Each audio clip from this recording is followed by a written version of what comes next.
এগুলো চিহ্নিত ছাত্রলীগ এবং তারা ফেসবুকে সহ বিভিন্ন জায়গায় ওপেনলি উল্লাস করতেছে।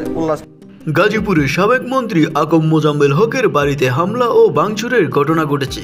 শুক্রবার রাত ৮টার পর বৈষম্য বিরোধী ছাত্র আন্দোলনের সদস্যদের আটকে রাখা হয়েছে এমন খবর পাওয়ার পর বিক্ষুব্ধ ছাত্ররা ওই বাড়িতে পৌঁছালে হামলাকারীরা মসজিদে মাইকিং করে ডাকাত পড়েছে এমন ঘোষণা দেয়, যার পরিপ্রেক্ষিতে আশেপাশের মানুষরা বাড়ি ঘেরাও করে ছাত্রদের মারধর শুরু করে।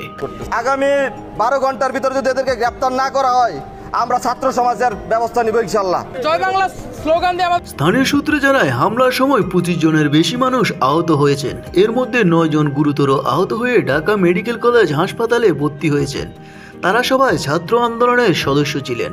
একজন আহতর স্বজন জানান, মোজাম্মেল হকের বাড়িতে ঢুকে হামলা চালানো হয় এমন খবর মাইকিং করে জানানো হয় যে বাড়িতে ডাকাত হচ্ছে। আমরা গিয়ে দেখতে পাই বেশ কিছু ছাত্র মারধরের শিকার হয়ে আহত হয়ে পড়ে আছেন। নিউজ বাংলা 29।